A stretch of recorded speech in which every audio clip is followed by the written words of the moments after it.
Good morning students. तो last video में हमने देखा था हम कॉन्स्टिट्यूशन के की फीचर्स देख रहे थे। उसमें से हमने देखा फेडरलिज्म देखा, सेपरेशन ऑफ पावर्स देखा, पार्लियामेंट्री फॉर्म देखा। ठीक है, अब हम इसी को कंटिन्यू करेंगे। तो हमारा जो पार्ट 4 है, सॉरी इसका जो फोर्थ पार्ट है वो क्या है, फंडामेंटल राइट्स। ठीक है, तो फंडामेंटल राइट्स जैसे कि मैंने आपको पहले ही बताया था, फंडामेंटल राइट्स हमारे कॉन्स्टिट्यूशन में दिए गए हैं। इसको एक तरह का कॉन्साइंस भी कहते हैं, एक तरह से अंतरात्मा भी कहते हैं। किसकी? कॉन्स्टिट्यूशन की।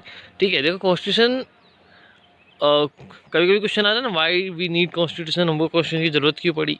तो कॉन्स्टिट्यूशन की ज़रूरत क्यों पड़ी भाई, सोचो खुद ही, आप सोचो कि ये राइट्स मिलने, ये रूल्स बनने ज़रूरी क्यों थे। क्योंकि ऑब्वियस है, अगर रूल्स नहीं बनेंगे या कि अगर बैरियर नहीं होगा तो ऑब्वियस है ना कि हम अपने राइट्स का मिसयूज़ कर सकते हैं। राइट्स मतलब वैसे अगर राइट्स होते ही नहीं तो हम क्या सोचते, भाई सब कुछ हमारा ही राइट है, मतलब हम जो चाहे वो कर सकते हैं। तो इन्हीं चीज़ों को रोकने के लिए, ताकि हाँ हम अपनी मनमानी से कुछ भी ना कर सकें, इसी के लिए क्या बना दिए गए, एक तरह से रूल्स बना दिए गए। भाई आपको ये करना है, आप ये कर सकते हैं, आपका राइट है, लेकिन आप इसके आगे नहीं जाएंगे, कि ताकि लोगों को परेशानियां ना हो।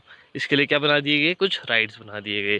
ठीक है, तो फंडामेंटल राइट्स ये आपके, मैंने आपको बताए भी थे, आर्टिकल 14 से 32 तक जाते हैं। आज हम इसके बारे में अगर समय मिलेगा तो पूरी चर्चा करेंगे। ठीक है, पूरा डिस्कशन होगा, कंप्लीट डिस्कशन होगा फंडामेंटल राइट्स पे।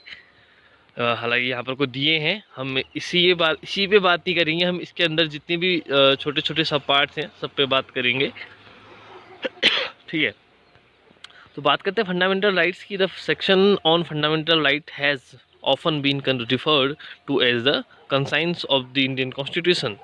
Colonial rule had created a certain suspicion of the state in the minds of the nationalists, and they wanted to ensure that a set of written rights would guard against the misuse of state power in independent India. Fundamental rights therefore protect citizens against the arbitrary and absolute exercise of power by the state. The Constitution thus guarantees the rights of individuals against the state as well as against other individuals.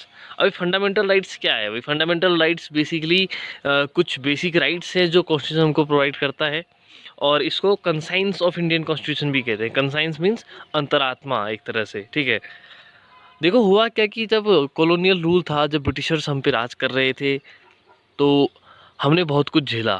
ठीक है, हमने बहुत discrimination झेला। तो हमको उस समय से ही लग गया था कि नहीं, जब हम आज़ाद होंगे, when we will give, when we will get freedom, then we will make us fundamental rights for individuals, for state also. ठीक है, तो यहाँ पर को हमारे लिए क्या बनाए गए, राइट्स बनाए गए, क्योंकि हमने वो चीज़ें फेस करी थी उस टाइम पे कि डिस्क्रिमिनेशन होना। ठीक है, इन एवरी ग्राउंड। ठीक है, on every ground we faced discrimination. तो हम, ये ज़रूरी था कि अगर हम अपना कॉन्स्टिट्यूशन बनाते हैं तो उसमें कुछ फंडामेंटल राइट्स इनबिल्ड करें। ओके, तो फंडामेंटल राइट्स क्या क्या इंश्योर करता है? फंडामेंटल राइट्स आपका जो स्टेट है, गवर्नमेंट है, उसकी पावर के मिसयूज़ को भी रोकता है। ठीक है, और fundamental right therefore protect citizen against the arbitrary and absolute exercise of power by the state. और जो स्टेट है वो अपनी मनमानी हरकतें ना कर पाए या फिर अपनी पावर का मिसयूज़ ना कर पाए, इसके लिए भी वो फंडामेंटल राइट्स बनाए गए हैं, ताकि स्टेट को भी रोक सके। अभी इसके बारे में पूरा डिस्कशन करने वाले हैं हम, आप बिल्कुल भी चिंता ना करें। अभी फंडामेंटल राइट्स आपके पूरा कॉन्स्टिट्यूशन में जितने हैं, वन बाय वन एक एक करके देखेंगे, तब आपको ये बातें समझ में आएंगी। The constitution thus guarantees the rights of individuals against the state as well as against other individual। तो ये जो कॉन्स्टिट्यूशन है वो गारंटी देता है right of individual against the state as well as against other individual. मतलब state भी आप लोगों के साथ या हम लोगों के साथ कोई डिस्क्रिमिनेशन नहीं करेगा, वो भी हमारे राइट्स को देखेगा, और हम भी किसी इंडिविजुअल के राइट्स को एक्सप्लोर वायलेट नहीं कर पाएंगे।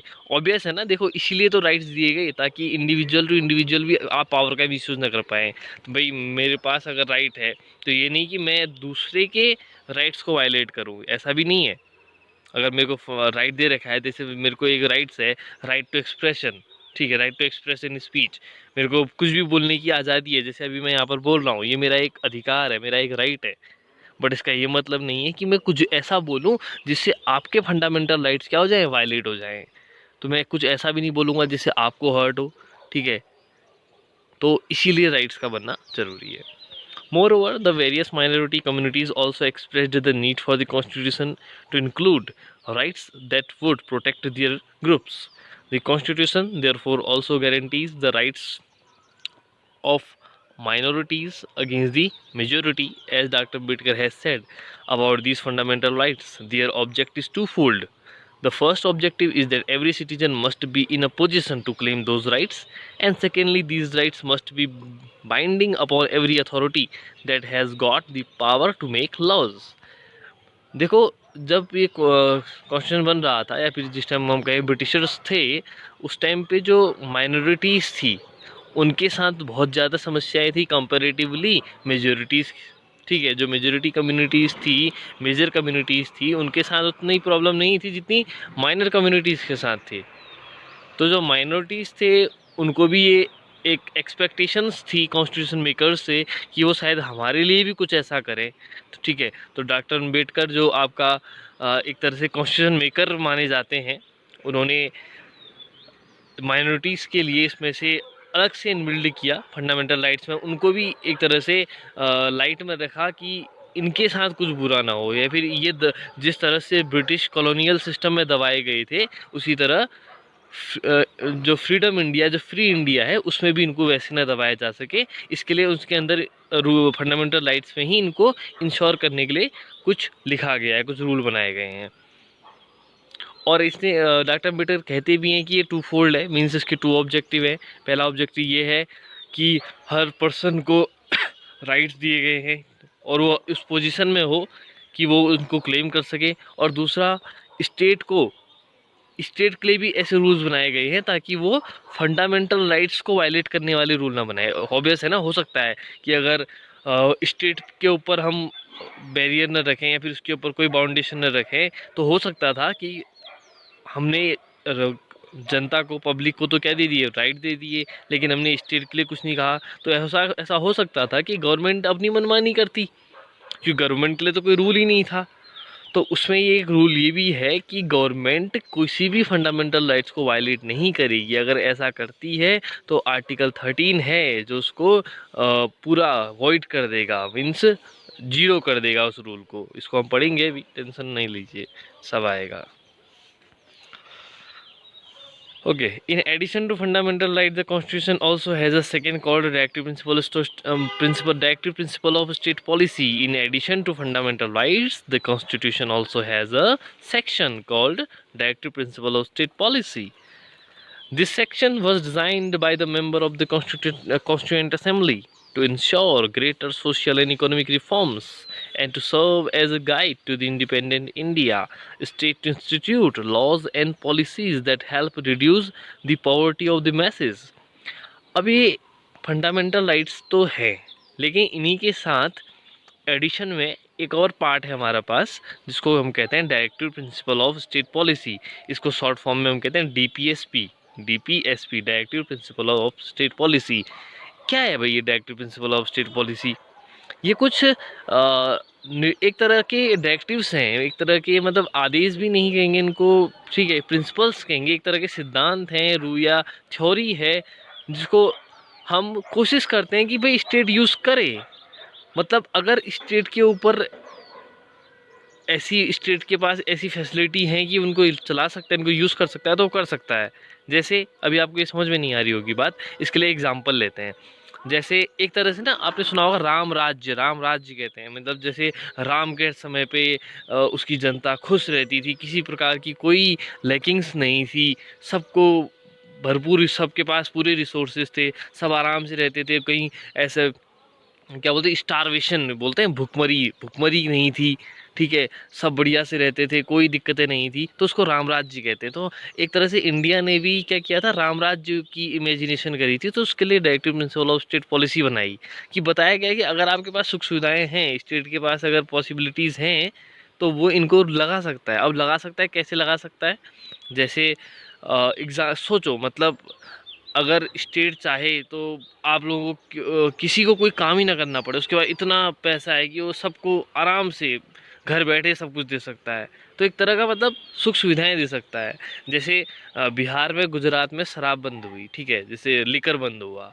अब लिकर बंद करना, आप सोचो, एक तरह से हमको तो फ्रीडम भी दे रखी है, ठीक है, तो लिकर तो फ्रीडम में भी आए, लेकिन वो directive principle of state policy में भी आता है कि अगर आप चाहते हैं कि सोसाइटी के लिए इस लिकर को बंद करना ज़रूरी है तो वो कर सकता है। अगर मैंने कहा ना, अगर पॉसिबिलिटी है, क्योंकि लिकर एक ऐसा सोर्स है गवर्नमेंट के लिए जो बहुत ज़्यादा रेवेन्यू जनरेट करता है, ठीक है। आप देखते होंगे पूरे लॉकडाउन में सब बंद था, लिकर खुले थे, ठीक है, लिकर शॉप्स खुली थी। तो लिकर शॉप्स क्या है, एक तरह से रेवेन्यू जनरेट करती हैं।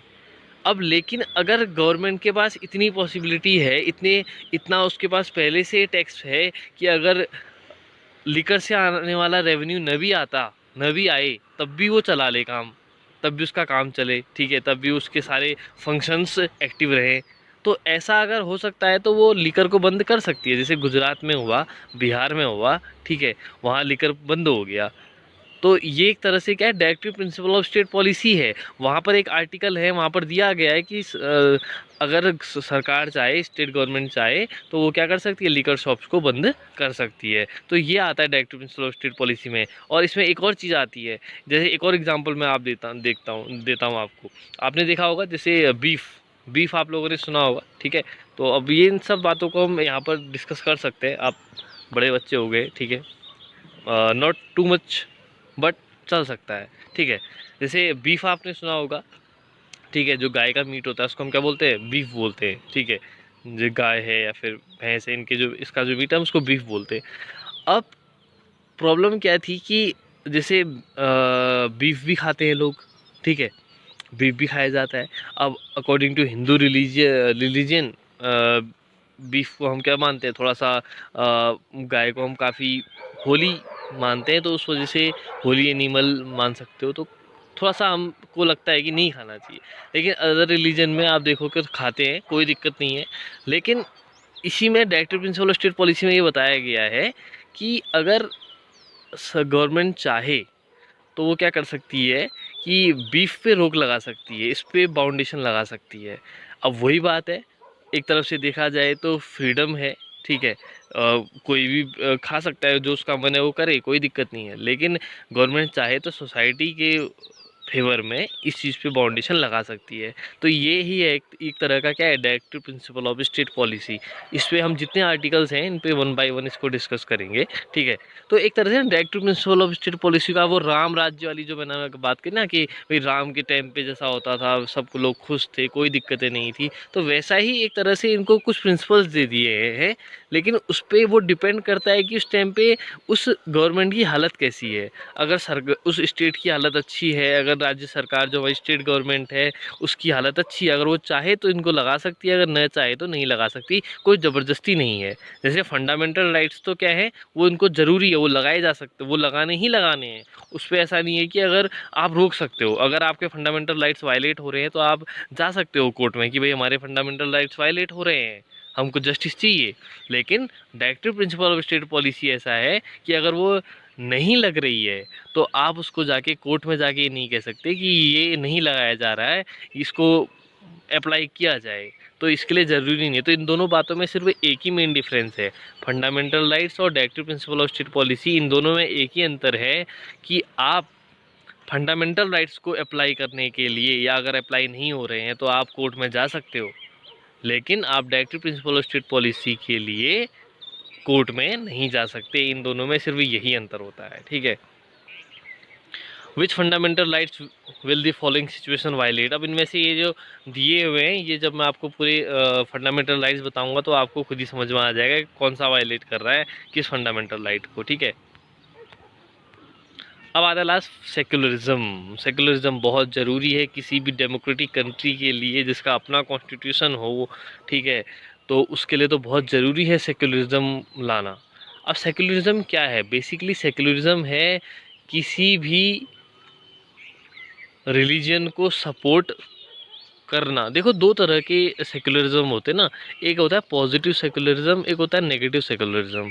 पॉजिटिव सेक्युलरिज्म क्या होता है, जहाँ पर को आप हर एक रिलीजन को सपोर्ट कर रहे हो। और एक होता है नेगेटिव रिलीजन, आप बिल्कुल रिलीजन को आंख ही नहीं देख रहे हो, कोई सी भी रिलीजन को नहीं, ऐसा नहीं कि मतलब किसी पर्टिकुलर रिलीजन को देख रहे हो, नहीं, आप किसी भी रिलीजन को नहीं देख रहे हो, ठीक है। तो इधर तो दो तरह के सेक्युलरिज्म है। अब हमारे इंडिया में जो सेक्युलरिज्म है वो एक तरह का पॉजिटिव सेक्युलरिज्म है। एक तरह से हम ये कहते हैं कि हम किसी भी रिलीजन को सपोर्ट नहीं करते, तो उसका जो इनडायरेक्ट मीनिंग है उसका ये मतलब है कि हम हर रिलीजन को सपोर्ट करते हैं। A secular state is one in which the state does not officially promote any one religion as the state religion we as the state religion. We will read more about this in the following chapter. ठीक है, आने वाले chapter में इसके बारे में पूरा बताया। जैसे पाकिस्तान है, पाकिस्तान क्या है, एक तरह का उसका जो अपना स्टेट रिलीजन है, जैसे उसका जो मुस्लिम है वो उसका स्टेट रिलीजन है, लेकिन ऐसा इंडिया का कोई स्टेट रिलीजन नहीं है जैसे हिंदू है, ऐसा कुछ नहीं है। हम हमारा जो इंडियन गवर्नमेंट है या फिर इंडिया स्टेट है वो हर रिलीजन को सपोर्ट करता है, या फिर मैं कहूँ ऑफिशियली किसी पर्टिकुलर रिलीजन को सपोर्ट नहीं करता है, या फिर मैं कहूँ वो सभी रिलीजन्स को क्या करता है, सपोर्ट करता है या प्रमोट करता है। ऐसे प्रमोट कहना तो सही नहीं रहेगा। हमारा इंडियन कॉन्स्टिट्यूशन किसी भी पर्टिकुलर रिलीजन को प्रमोट नहीं करता है। हाँ, हम ये कह सकते हैं कि वो हर रिलीजन को सपोर्ट ज़रूर करता होगा, लेकिन वो किसी पर्टिकुलर रिलीजन को प्रमोट नहीं करता है, ठीक है। You now understand the ways in which a country's history often determines the kind of constitution that a country adopts itself. The Constitution plays a crucial role in laying out the ideals that we would like all citizens of the country to adhere to, including the representatives that we elect to rule us. Just like in the game of football, a change of constitutive rules will affect the game. Indian Constitution has been amended over the years to reflect new concerns of the policy. Often a major change in the constitution means a change in the fundamental nature of the country. We saw this in the case of Nepal and how it needed to adopt a new constitution after it became a democracy. तो देखो किसी भी country का जो constitution है वो कैसा होगा, इस बात का डिपेंड क्या कौन करता है, इस हिस्ट्री, मतलब उस देश का कैसा हिस्ट्री रहा है कि पास्ट में उसने किन प्रॉब्लम को फेस किया है, वही बातें कहाँ दिखती है, हमको कॉन्स्टिट्यूशन में दिखती है। अगर आप कॉन्स्टिट्यूशन को डीपली पढ़ोगे तो आपको पता चलेगा कि हाँ, यही प्रॉब्लम्स हमारे साथ पास्ट में भी हुई थी और इसी वजह से इन चीज़ों को, इन सभी एलिमेंट्स को कॉन्स्टिट्यूशन में इनलिस्ट किया गया है, ठीक है। जैसे फुटबॉल मैच में होता है, रूल बदलने से गेम ही पूरा बदल जाता है, तो उसी तरह आप कह सकते हो जिस तरह के पास्ट में एक्सपीरियंस होते हैं उसी तरह का हमारा कॉन्स्टिट्यूशन भी बनता है। जैसे नेपाल का आपने देखा कि उन्होंने फॉर्म बदलनी थी तो उन्होंने कॉन्स्टिट्यूशन भी बदला, ठीक है। वो मोनार्की हटाना चाहते थे, डेमोक्रेसी लाना चाहते थे, तो उन्होंने डेमोक्रेसी के हिसाब से कॉन्स्टिट्यूशन को बनाना पड़ा। The different features of the Indian Constitution outlined above involve complicated ideas that are often not easy to grasp. Don't worry too much about this for the moment. In the rest of the book, as well as in your higher classes, you will read more about these different features of the Indian Constitution and understand more substantially what they mean. तो अभी आप constitution के different features के बारे में जो आपने पढ़ा, इसके बारे में ये थोड़ा सा हो सकता है थोड़ा कॉम्प्लिकेटेड लगे, ग्रेस्प करने में दिक्कत हो, लेकिन अभी आपको थोड़ा सा दिक्कतें होंगी, लेकिन आने वाली क्लासेस में, आने वाले चैप्टर्स में आपको क्लैरिटी आएगी, ठीक है।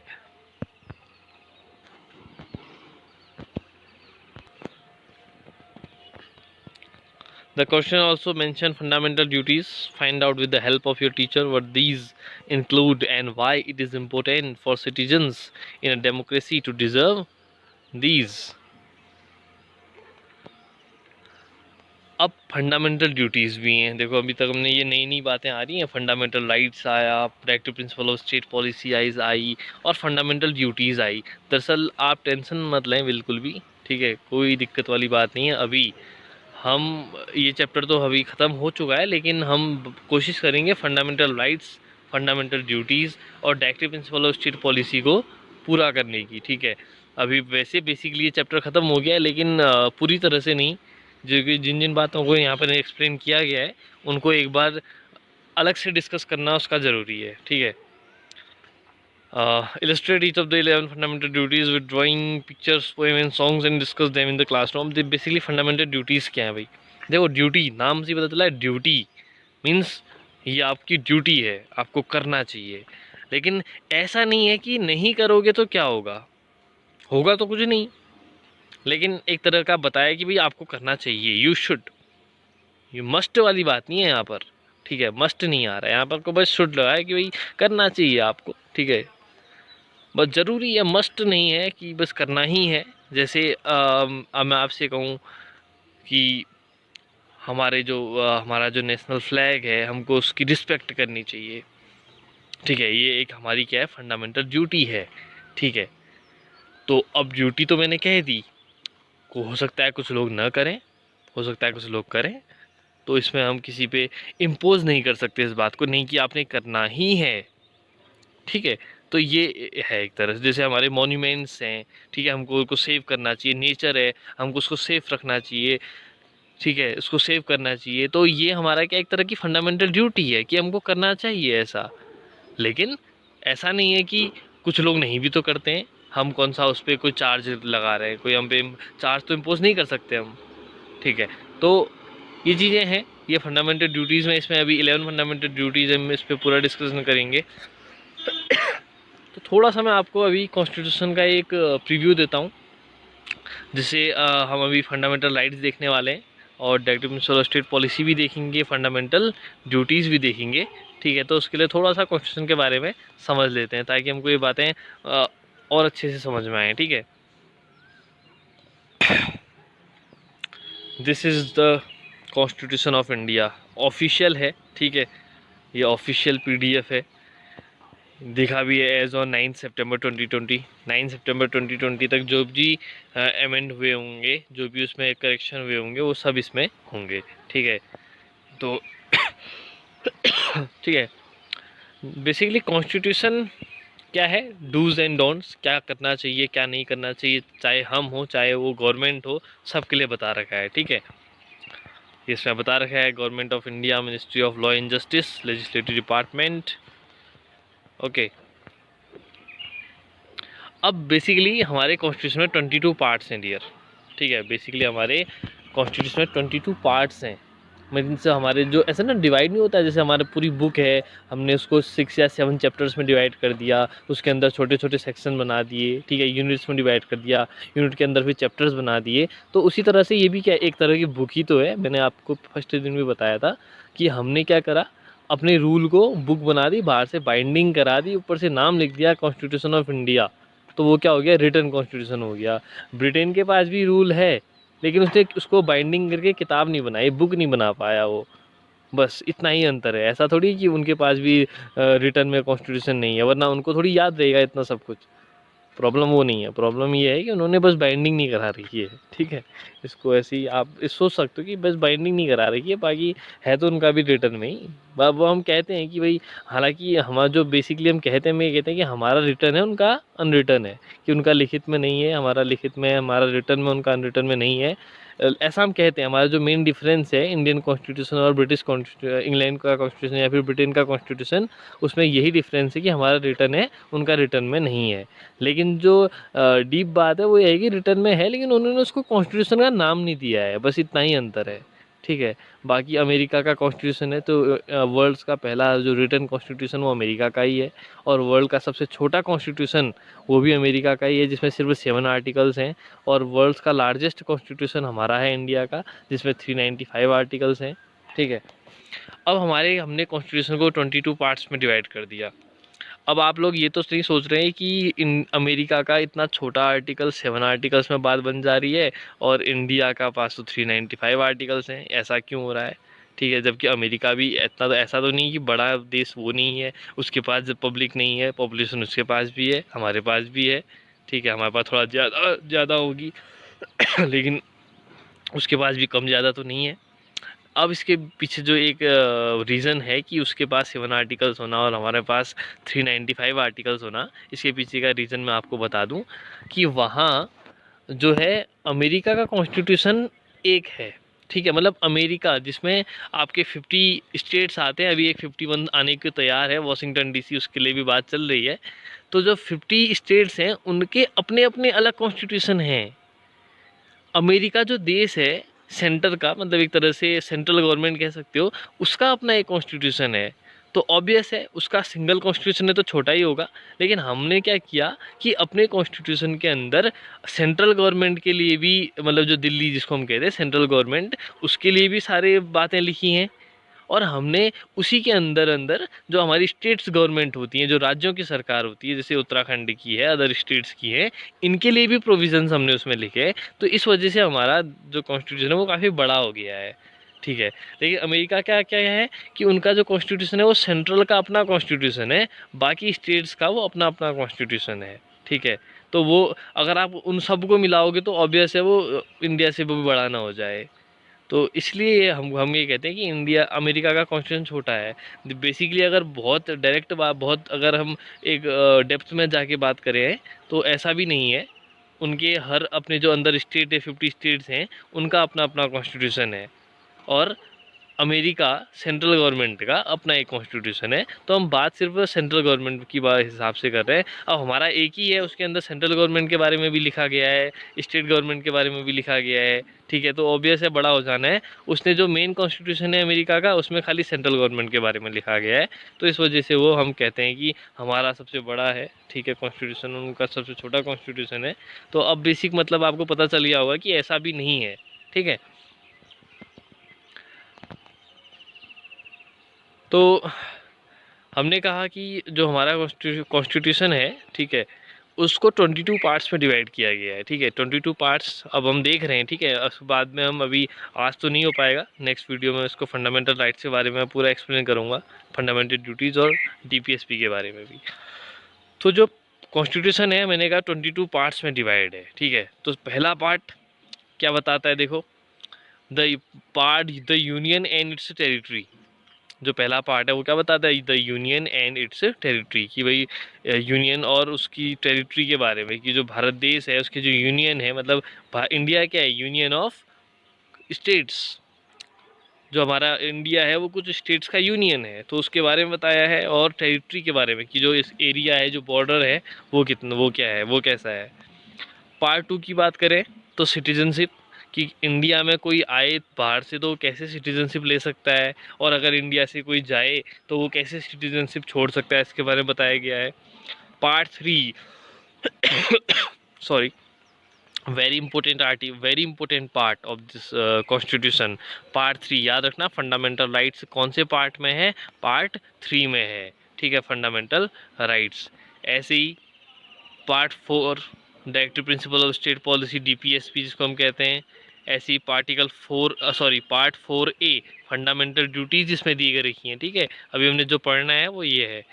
Part 5, the union. ठीक है,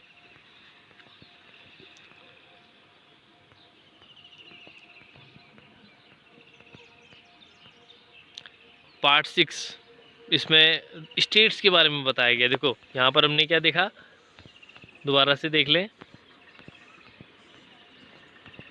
पार्ट 5 हमने क्या लिखा है, the union. Part 5 the union मतलब सेंट्रल गवर्नमेंट के बारे में यहाँ पर को पूरा देगा। अब आप खुद ही देखिए सेंट्रल गवर्नमेंट के बारे में जो बता रहा है वो आर्टिकल 52 से लेकर कहाँ तक पहुँच रहा है। देखिए आर्टिकल 52 से 151, तो आप एक तरह से कह सकते हो कि डायरेक्ट 100 आर्टिकल्स क्या हो गए, ऐड हो गए। ठीक है, 100 आर्टिकल्स तो यूनियन के ही हैं। फिर पार्ट 6 द स्टेट्स, अब ये कहाँ तक जा रहा है, 153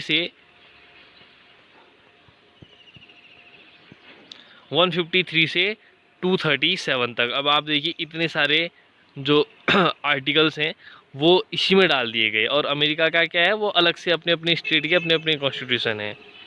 part 7, the states in part B of the first schedule, it has omitted. ठीक है, ये बारे में बाद में बताऊंगा कि कैसे ओमिट हुआ, पहले कितने तरह के स्टेट्स थे। पार्ट 8, द यूनियन टेरिटरीज, इसमें यूनियन टेरिटरीज के बारे में बता रखा है। Part 9, the panchayat. ऐसी part 9A, the municipality. Part 9B, cooperative societies. Part 10 के बारे में schedule and tribal areas. Part 11 relation between the union states की यूनियन और स्टेट्स के बीच में कैसा रिलेशन होगा, इसके बारे में भी बता रखा है। ठीक है, वो 11th पार्ट में दिया है। ऐसी पार्ट 12 है finance, property, contracts and suits. Part 13 trade, commerce and intercourse with in the territory of India. Part 14 है service under the union in the states. ठीक है, यहाँ पर को आपका वो बता रखा है, आईएएस जो होते हैं उनके बारे में पूरा बता रखा है। देन 15th इलेक्शंस कैसे होंगे, कैसे कराए जाएंगे, कौन सुपरविजन करेगा, उसके बारे में बता रखा है। ठीक है, 16th है special provision relating to certain classes. ठीक है, यहाँ पर को आपका माइनॉरिटीज़ में जो है SC ST इनके बारे में बता रखा है, एंग्लो इंडियंस के बारे में बता रखा है। वैसे एंग्लो इंडियंस वाला पार्ट तो हट गया है, इसको मैं बाद में बता दूंगा।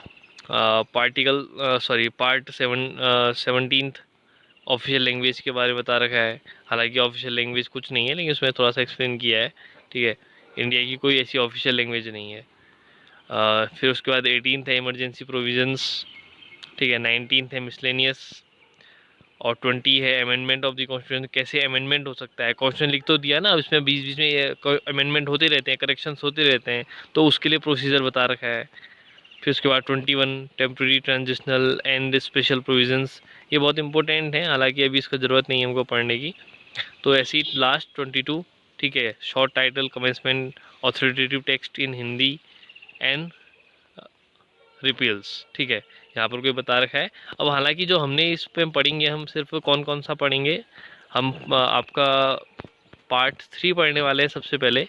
ठीक है, और पार्ट 4 पढ़ेंगे।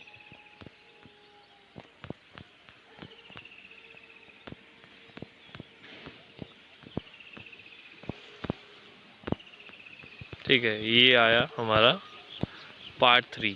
ठीक है, तो हम यहाँ पर को फंडामेंटल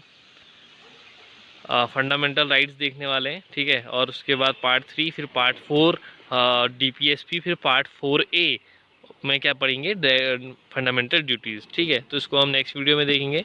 आज के लिए इतना। Okay, that's all. Thank you.